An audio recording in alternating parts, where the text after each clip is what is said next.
G'day guys, how's it going? I'm Aaron Whitnall. This is ACWSport, and week 18 of the 2017-2018 Premier League season saw yet another win for Pep's unstoppable so far Manchester City side as they blew away Tottenham at the Etihad 4-1, which means that City have now beaten all of last season's top six with an aggregate of 15 goals scored for and only 3 goals scored against.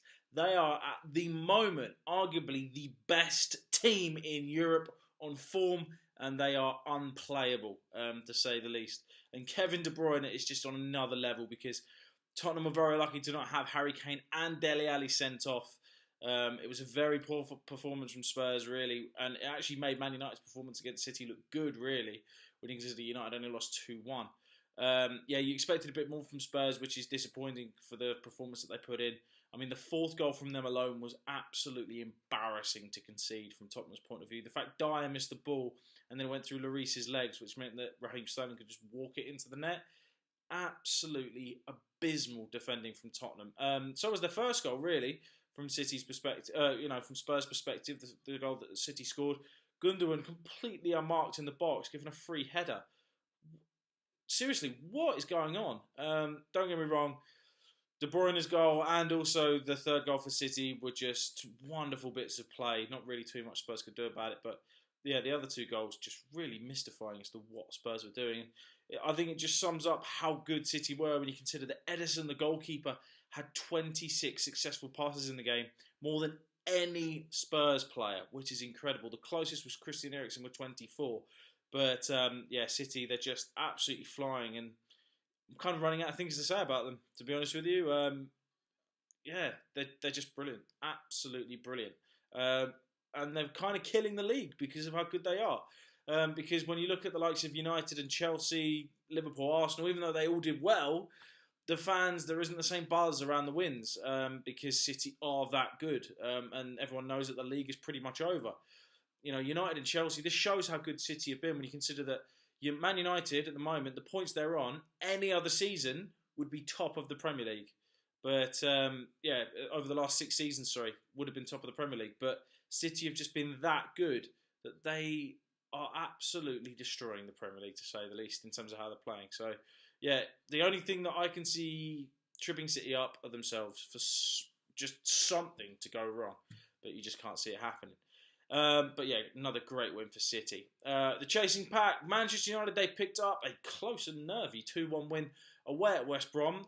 It looked very comfortable up until the last kind of 10 minutes. Lukaku on the score sheet again, 2 goals in 2 games for him. Didn't celebrate again. I think he's just sending a message that he's going to keep his head down and just keep scoring goals.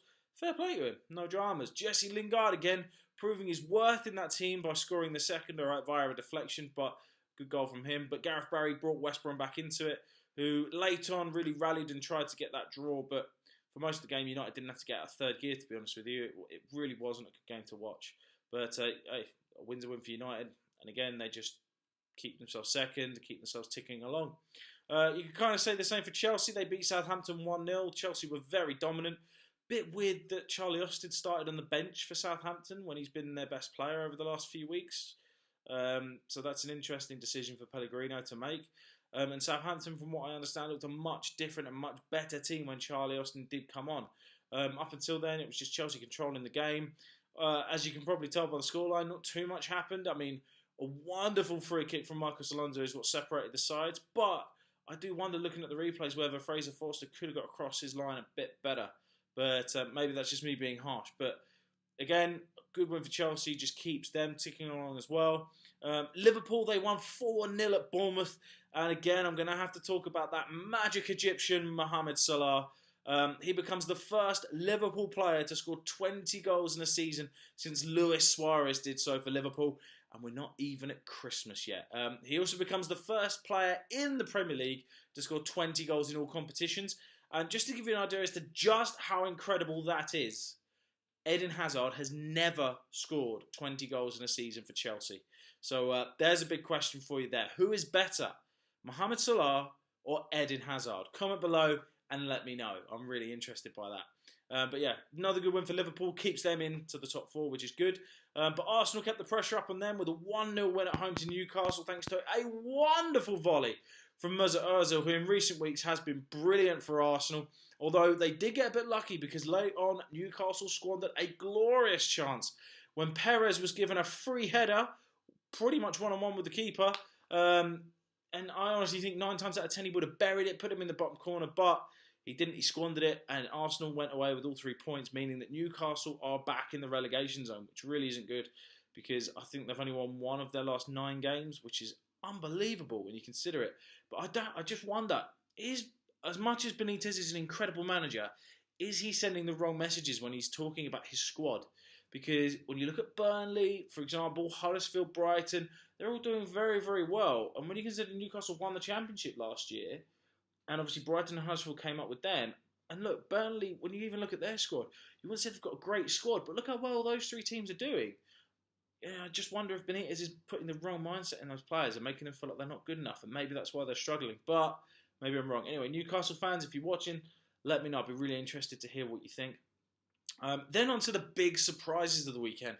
First of all, coming at Leicester, which for me going into this game, it was a sure win for Leicester because Leicester have been so phenomenal over the last few weeks.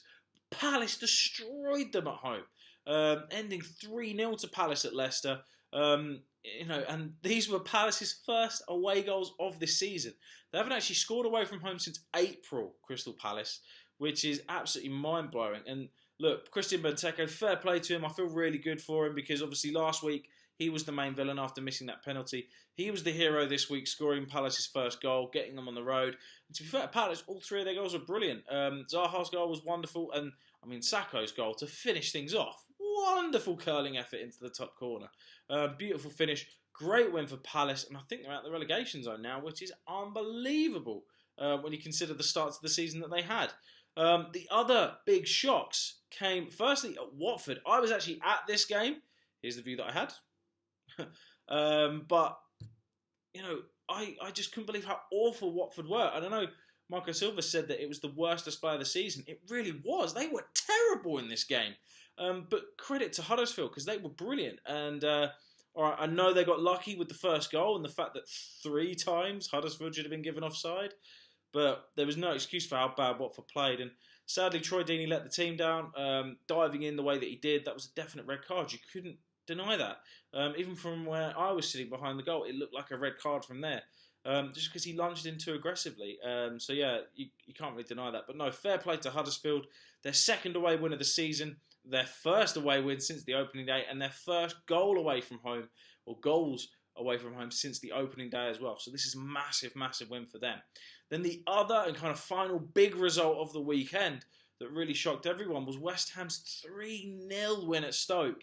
And Marko Arnautovic on his return to Stoke absolutely destroyed them. But you have to wonder where these performances have been all season because up until the game against Chelsea last week, he's been pretty poor for the entirety of the season. But you just wonder if Moyes has managed to start getting the best out of him. If he keeps putting in performances like that, as he did at Stoke, West Ham are going to be more than fine this season. But yeah, massive win for them. Stoke, you do have to worry for Mark Hughes. It's been a tough season. They haven't performed as well as what you'd expect. But, Hughes is a good manager. He draws in good players as well. Hopefully Stoke stick with him. I would like to see them stick with him because I don't really think there's too many people they could bring in.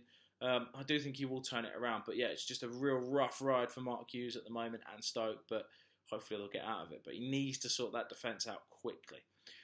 Then we saw Everton beat Swansea 3-1 on the Monday Night Football. Wayne Rooney now has the best goals conversion rate in Europe. Absolutely incredible. In all of Europe's top 5 leagues. Who would have thought that at the start of the season? He bagged his 10th goal of the season from the penalty spot after missing the first penalty as well. But this night was stolen by Gylfi Sigurdsson, who scored an absolute perler against his former side. And again, the Sam Allardyce effect continues.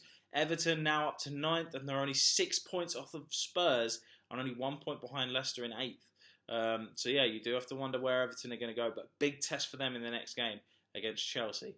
And then finally, just to finish off the weekend, Burnley and Brighton, they drew 0-0 down on the coast.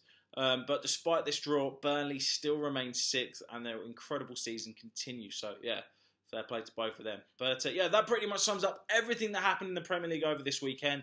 Please comment below, let me know what were your main talking points or main highlights of the weekend. Always interested to find out. Do you agree with what I've had to say? Again, comment below, let me know. As always, I've been Aaron Whitnall. Please don't forget to subscribe to ACW Sport, and I will see you guys again soon.